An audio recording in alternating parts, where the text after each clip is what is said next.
ની જય। मोतीराम कायम केशव भगवान की जय। निर्वाण हंसेवा लवजीराम बापानी जय। पधारेला सर्वे संतो भक्तोनी जय।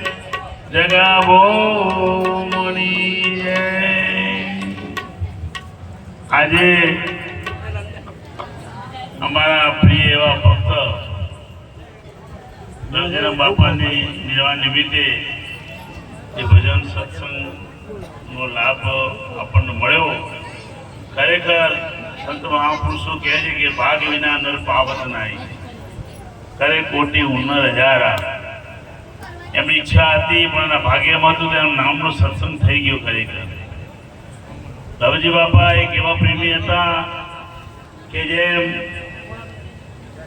આપણે રામાપીની ભક્ત મંડળીમાં અમારા કચ્છમાં દીવાન કહેવામાં આવે। દીવાન એટલે બધી ખબર રાખે, દીવા મૂક્યું છે એવો તો ખબર રાખે, પ્રસાદી ક્યારે વેચવી એ બધી એ દીવાન સાહેબને સંભાળવાનું। એમ ખરેખર અમારા મંડળના એ દીવાન હતા। પણ સમય થાય છે એટલે સૌને એ માર્ગે જવું પડે છે। પણ એની પાછળ સત્સંગ રાખવાનો હેતુ શું છે કે ભાઈ મનુષ્યનો જન્મ હતો, મનુષ્ય દેહ દુર્લભ મિલે ન દૂજી બાર, પક્કા ફળ જો ગીર પડે તો મોહરી લાગે નહીં। માનવ જેવો જન્મ દેવોનો પણ દુર્લભ, એવો મનુષ્ય જન્મ આપણને મળ્યો। પણ મનુષ્ય જન્મ મળ્યા પછી આપણે જેના માટે આવ્યા હતા એ ભૂલી ગયા। ખાવું પીવું ઊંઘવું ધંધો કરવો બાળકો મોટા કરવા, બસ એમાં આપણી જિંદગી પૂરી કરી નાખી। પણ માનવનું છઠ્ઠું કાર્ય ઈશ્વર દર્શન છે। એક માનવ એવો પરમાત્માની રચના છે કે જે ઈશ્વર દર્શન કરી શકે છે। અને એ 84ના ચક્કરમાંથી મનુષ્ય જન્મ પછી છૂટી શકે છે। 84 માંથી છૂટવું કે ના છૂટવું એનો નિજ વિષય છે। એટલે મહાપુરુષો કહે છે કે 9 લાખ જન્મ તે નિર્મા લીધા, 10 લાખ પંખી પરિવાર, 11 લાખ જન્મ તે કર્મ કીટમાં લીધા, અને 20 લાખ જન્મ તું સ્થાવરમાં વિસ્તાર, 9 લાખ તે પાણીના જીવડા થયો, 10 લાખ જન્મ પંખીઓમાં લીધા। આ સંતોએ બતાવેલી 84 છે। 11 લાખ જન્મ તે કર્મ કીટમાં, એટલે જ્યાં ચોમાસામાં ખુદા થાય ને કીટ કહેવામાં આવે। 20 લાખ જન્મ થાવરમાં વિસ્તાર, 30 લાખ જન્મ તું પશુ પાંભર પરવર્યો, 30 લાખ જન્મ પશુઓના મળ્યા, અને છેલ્લે 4 લાખ જન્મ અલગ માનવને પેટ, એટલે પૂરો માનવ થયો। અને એના પછી 84 લાખ પછી આપણને મનુષ્યનો જન્મ મળ્યો। પણ આ મનુષ્ય જન્મ મળ્યા પછી ભૂલી ગયો કે શું કરવા આવ્યો હતો, કે આવ્યો તો પોતાની મુક્તિ માટે, પણ બંધન એનાથી વધી ગયા। કેમ કે સંત મહાપુરુષો કે આ જન્મમાં પરમાત્મા સાથે કોલ કરેલો કે હું તને ભૂલીશ નહીં, અહીં આવ્યા પછી આપણે એને ભૂલી ગયા। દરેક વ્યક્તિને પરમાત્માની મળવાની ઈચ્છા છે। કોઈ વ્યક્તિ એવું નાસ્તિક નથી કે જેને ભગવાનને મળવાની ઈચ્છા હોય નહીં, પણ એની રીત બધી અલગ થઈ ગઈ। ભગવાન મળવાની કોશિશ કરે છે, પણ સંત મહાપુરુષો કહે છે કે એક રવિ સાહેબે વાણી બનાવી કે રૂડા રામને સંભાળો તારો મટી જાય ઘોર અંધારો। રૂડો રામ, રામ અને રૂડો રામ, રામ એટલે સૌ ઘટમાં રવા રહા હોય રામ, બધા ઘટમાં બોલાવે છે એને રામ કહેવામાં આવ્યો। અને રૂડો રામ એટલે જે પ્રગટ મીરાન રોહિદાસ નામથી મળ્યો, એ તોરલને ઉગમસિંહના નામથી મળ્યા, રામદેવપીરને બાળીનાથના નામથી મળ્યા, રવિને ભાણ સાહેબના નામથી મળ્યા। રૂડારામ સદગુરુ એ રૂડોરામ છે। માટે મનુષ્ય જન્મમાં જો આપણે સદગુરુ મળી જાય તો આપણે ભવસાગર પાર થઈ જઈએ કે રૂડારામને સંભાળો તારો મટી જાય ઘોર અંધારો। આ ઘોર અંધારો અજ્ઞાન દશા। ખરેખર તું જ્ઞાન સ્વરૂપ છો, તું જ્યોત। સંતોએ તો કીધું કે તું જ્યોતિઓ કી જ્યોતિ है, सर्वप्रथम तू भासता, अक्षय सनातन दिव्य दीपक सारे विश्व को तू प्रकाशता। सो ब्रह्म है तू है वही, तू पुतली नहीं तू मास की, तू माहनी पुतली नहीं। तुझको प्रकाश से कौन, तू दिव्य मूर्ति है प्रकाश की। પણ આપણે એના તરફ ધ્યાન આપ્યું નહીં અને આપણે બધાએ શું કર્યું કે જગતના સીધેલા માર્ગે ગયા। એટલે વાણી દ્વારા સંતે આપણને ઠપકો આપ્યો, એ મન સમજી લેને તારા મૂળને દાન બેલી ઉપર જોગા ધૂળને।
ધૂળ મળે એ મહાપુરુષો કે એ માન તું તારા મૂળને જો તારું મૂળ શું? અરે નિરાશ સાહેબે ચોખ્ખું કીધું કે માન તું દરિયાની લહેર છો, લહેર સમાતો દરિયો દેખાય એ બીજો નથી। એ માન તું તારા ઓથી હરી નથી દેખતો, તને તારું ઓથું નડ્યું છે કે કઈ રીતે કે જેમ કનક વચ્ચે કુંડળ વચ્ચે કનક ઢંકાય બીજો નથી બોલતો। આ કુંડળ પહેરે છે, કુંડળ ખરેખર સોનાના છે, પણ આપણે શું માન્યું કુંડળ આપણો સરસ થયો એટલે સોનું ભૂલાઈ ગયું છે।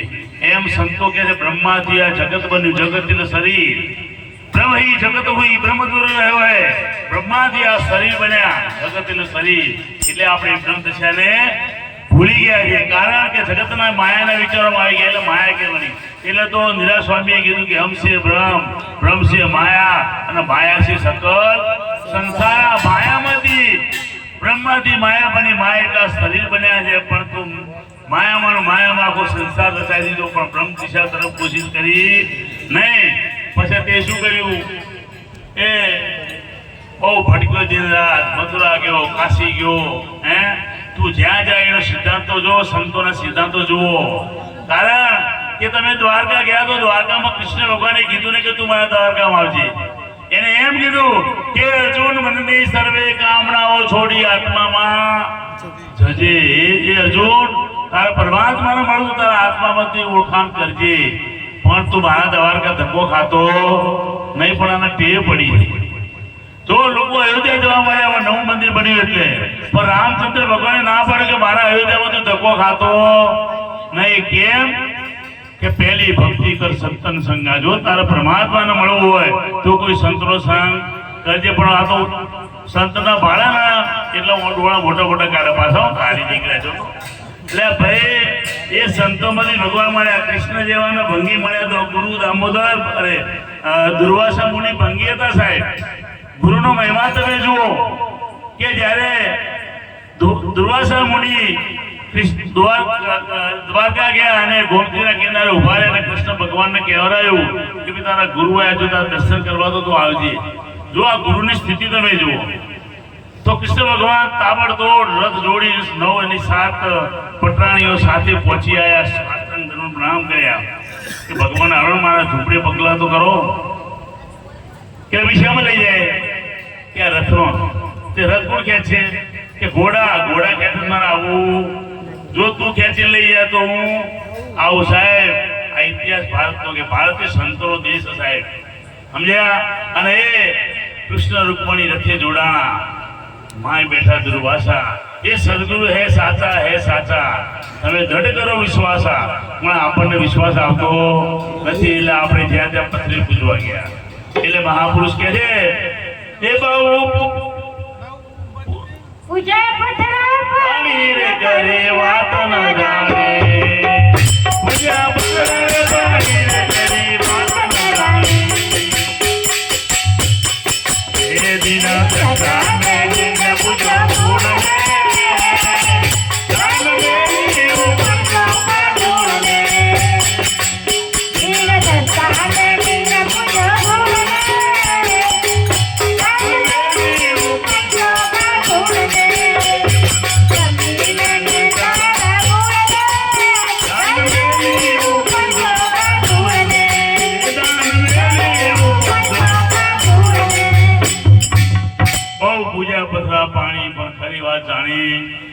વાત તો સંત પાસે પડી છે, પણ સંત પાસે ગયો નહીં. પૂજા પથરા પાણી પણ ખરી વાત ન જાણી.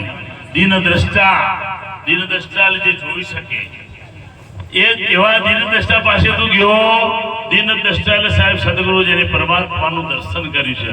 અને આવા દર્શન કર્યા કોઈ સંતને મળીએ તો આપણને ભગવાન દેખાડે પણ આપણે કોને મળ્યા? ગોળ એક ચામાચીડિયું હતું ને એ પડવું સંત બેઠા હતા એના પગ ઉપર આવીને પડ્યું એટલે સંતે એને કહેવા કેવું સરસ મજાનું રૂપાળું છે એને ઉપર હાથ ફેરવતા એની આંખ ઉપર હાથ ગયો તો એના પડર ખુલી ગયા. હે મને દિવસ દેખાય. શું દેખાય? દિવસ દેખાય છે. એટલે ઋષિએ મહાત્માએ કીધું કે ભાઈ તું તને ભલે દેખાતો પણ તારા કુળમાં કોઈને જોયું નથી તો તું કહેતો નહીં. એટલે પણ આ તો સાહેબ જેને જોયા હોય ને જપ થાય. એ પતંગી ઉડતું જોયું એના સમાજમાં હે મને સૂરજ દેખાય છે, હે મને ઝાડ દેખાય છે. એટલે બધા કે આરો આપણી ફિલ્મ કોઈને જોયું એને ઓને ચોથી દેખાણું.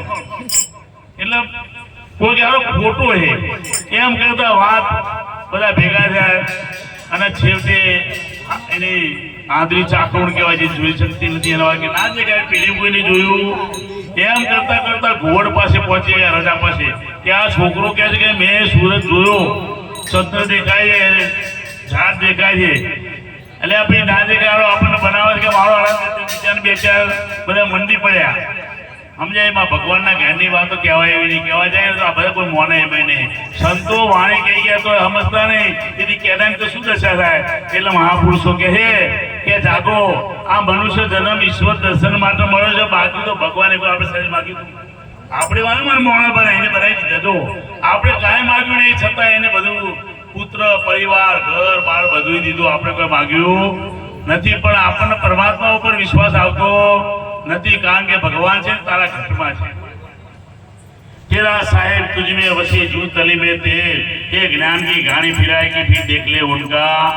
તું ખેલ તો જો તારા ઘટમાં જ પરમાત્મા વસ્યો પણ તું એને ક્યારે નજર કરી નથી. એટલે ઘણા શું કે ચોપડીઓ વાંચે લાવો આપણે કબીર બીજક વાંચીએ, આપણે ગીતાજી વાંચીએ, પણ મહાપુરુષો ના પાડ્યું છે કે એ બધા પુસ્તક ને પાન રહી ગયો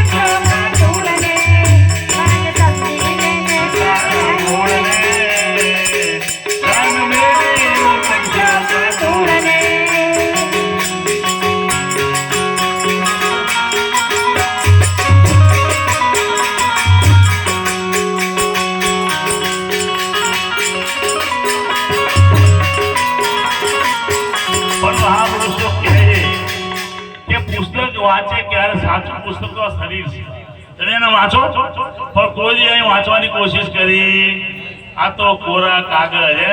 સંત મહાપુરુષો કે આ લખ્યા વાંચે સબ કોઈ પણ કોરા વાંચે નહીં. આ પૂરેપૂરી વાત છે સાહેબ. જેને વાંચ્યું શરીર એનો મેળ પડી જાય પણ આનું વાંચવાની કોઈ કોશિશ કરી નથી. એટલે જો આ વાંચવા વાળા કોઈ મળી જાય ને વંચાવનાર મળવું જોઈએ સમજ્યા. हे गुरु वेदना व्यास मोती राम ने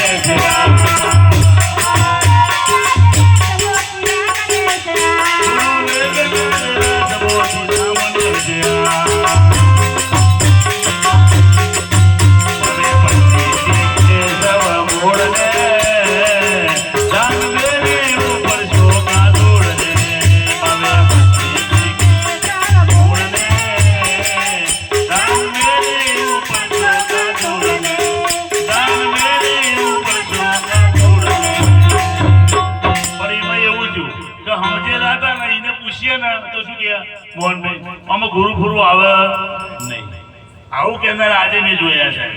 પણ મહાપુરુષો કહે છે કે કે ભાણ એમ સાહેબ એક વાત કે ભાણ કે ભટકીશમાં મચી જુજે માય સમજ્યા પછી ઉઈ જજે તાર કરવું કડે પડે ને થાય કેમ કેમ કે બોલે બીજો નથી પરમેશ્વર છે પોતે પણ અજ્ઞાની બોલ્યો વાંદરો કે અગો જઈને પોતે બોલે સાચું નામ સદગુરુનું છે આ તો પોતે બ્રહ્મ બની જાય સાહેબ 3 મુખ તો કલ્પના છે ગુરુ મોક્ષ ની સાચી વાત છે ગુરુ 4 મુખ ની બોલ્યા વાણી એમાં 3 મુખ કલ્પિત જાણી મારી ગુરુ મુખમાં સુરતા સંધાણી એટલે બધાએ સત્ય ગુરુના વંદન કર્યા અને આજના ભક્તો એવા છે કે આમાં ગુરુ ગુરુ આવે ઘણી જગ્યાએ અમારા ભક્તો ગુરુની જય બોલાવતા હોય ને એ ગુરુ જય ના બોલાવાય તો કોઈ બોલાવે કોની બોલાવાય અરે સાહેબ ગુરુ તો પરમાત્મા છે ગુરુ સે વિશ્વાસ રાખો ગુરુ પૂર્ણ પરમાત્મા કાટે વંદન કરે મુક્ત હે સકળ કા આત્મા જેને ગુરુ નક્કી થયો ને એ આ ભવ સાગર તર્યો માટે મહાપુરુષો કહે કે દૂર નથી નાથ છે નજીક એ પ્રગટ પિંડમાં દે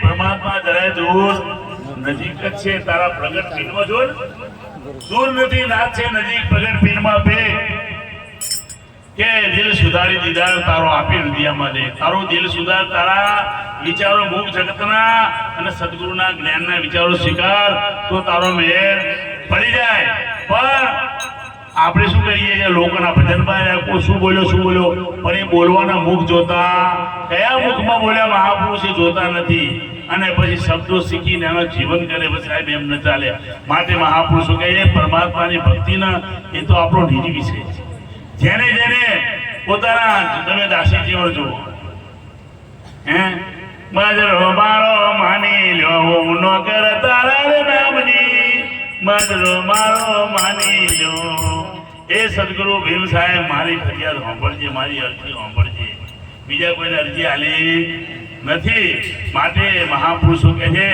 કે જાગો જો નહીં જાગો તો માનવ જેવો જન્મ આપણો જઈ રહ્યો છે આ મનુષ્ય જન્મમાં જો બધું મળ્યું છે પણ ઈશ્વર જેવી આપણા ઘટમાં નજીકમાં નજીક વસ્તુ હોવા છતાં આપણે એને પ્રાપ્ત કરી શક્યા નથી માટે મહાપુરુષો કહે કે જાગ્યો જાગો ને જેવડા હે મારા જોવાના તારો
કાગતી કોમ પછી રેણીમાં રેવેની કહેતી રહીએ આપણી બેઠક એવી ઘણા તો ભજન ગુરુવાળા ના બોલાવતો પેલા ભજનવાળા ગાવાનું બોલાવતો ગુરુવાળા ના બોલાવતા એટલે ગુરુવાળા એને ગાવાના અને જે બોલ્યા ગાવા એ ગુરુવાળા ગયા બીજા કોઈના ગાતા નથી પણ ગુરુ ઉપર તો એટલો ને સાહેબ આ મેઘલીગતમાં તમે જુઓ જેટલા સંતો મહાપુરુષો આ મેઘલીગતમાં આવ્યા તમે જુઓ પણ ઓને સ્વીકાર કર્યો રોહિદાસ ના મળે કોઈ મીરાભાઈ મહેરબાની દીકરી લાભ લઈ ગયો તમે જોઈ લો કે હમણાંની જ વાત છે, અમારા રામદાસ બાપુ થઈ ગયા, નળાસકીની આજુબાજુ ઉમરદાસી થઈ ગયા, દોલતરામ જેવો સંત બન્યો સાહેબ, ઠાકોર સમાજ જેની પાસે લઈ ગયો, આજે પીર તરીકે પૂજાય. તમે જુઓ ઉગમસિંહ મેઘવાલ જુઓ, પાટણનો સમાજ જેના અંદર જુઓ તમે 5 પીર, જેસર, તોરલ, માલદે, રૂપાદે, રામો પીર, લાખો, લોયણ, ખીમડીઓ, કોટો, આવા પીર છે, પણ આપણે કોઈ લીધું નહીં. માટે મહાપુરુષો કે છે કોઈ સંતોનો સંગ કરી દો, કારણ કે સંત મહાપુરુષ ને મુક્તિના પોરિયા છે. સંત મુક્તિ की पोरिया 300 करिए प्यार, ऊंची उनके हाथ है खोलने मोक्ष का. આપણું મોક્ષનું દ્વાર ખોલી નાખે સાહેબ, પણ આપણે શરીરમાં જીવીએ છીએ. કેમ? સંત મહાપુરુષો કહે છે કે આત્મબોધ જોયું નહીં, શરીર જોયું વારંવાર, તેને નારકીમાં પુકારે વેદ. જેને શરીર જોયું સાહેબ 84 ના 6 છે. તું તો આત્મા છો, તું પોતે છો આત્મ. રામ રે ખબર વિના તું ખોળતો. પણ આપણે સાહેબ વાપરીએ છીએ બધાય, પણ એક વાણિયો તો રાતે સૂતો તો, અને વાણી સૂતા હતા, રાતે 12 વાગે ટાઈમ થયો, ચોર આવ્યો, સમજ્યા, દરવાજો તોડ્યો. એટલે વાણીએ કે જાગો છો? હોઈ જાઉં, ખબર છે મને, હું જાગું છું. ઓલો ઘરમાં આવ્યો, તિજોરી બાય જો, ધીમે ધીમે બધું તોડો પડે. એટલે વાણીએ કે ફફડો છો, જાગો છો? કે હા મને ખબર છે. એમ કે તિજોરી તોડી અને ઓલે બધું ભેગું કરી અને ચોર નીકળ્યો. એટલે વાણીએ કે જાગો? અરે મને ખબર તું, હું જાગું છું. અરે ભટ પડી તારા જાગવામાં. આ લઈ જાય ચોરી સાહેબ, આપણને કાળ લઈ ગયો ચોરી, આપણે ગુરુનું નામ ન લીધું. છેલ્લા ઘડી સુધી કાળ લઈ ગયો અને મરી જાય ગાયત્રી બોલે. ઓમકાર છે નુપાયા સોમકાર છે પ્રગતિ. મારે પણ હવે શું હમન તો લીધી સમજાય ને એમ. સત્તો કે જાગજો. અને તમે કહો છો કે મેં જાગીએ છીએ, જાગે છે, પણ જે તમારામાં પ્રગટ મંદિરમાં જો પરમાત્માનું દર્શન ન થાય તો પછી કાંઈ સમજાવવાનો સવાલ રહેતો નથી. માટે આપણો સમય ઓછો છે. ખરેખર અમારા લવજી બાપા એ અમારા પ્રેમી એક ભક્ત હતા. ખરેખર અમારા બધાની ખબર રાખો. અને એવા ખરેખર કે મીઠપવાળા માનવી એ જગ છોડી જશે. કારણ કે ઘરોઘર ભંડાસ્યા મીઠાપાળો માનવી આરોગ્ય સાહેબ. ખરેખર અમને પણ એનું દુઃખ છે, પણ આત્મ તત્વ એવું છે કે ત્યાં જતું આવતું નથી. એટલે આ બધામાં બોલી રહી લક્ષ્મી બાપા જ બોલી રહ્યા છે. હવે હું મારું વક્તવ્ય પૂરું કરું છું. બોલો સદગુરુદેવની જય. મોતીરામ કાયમ કેશવ ભગવાન કી જય. પધારેલા સર્વે સંતો ભક્તો ભગવાન કી જય. લવજી બાપાની જય.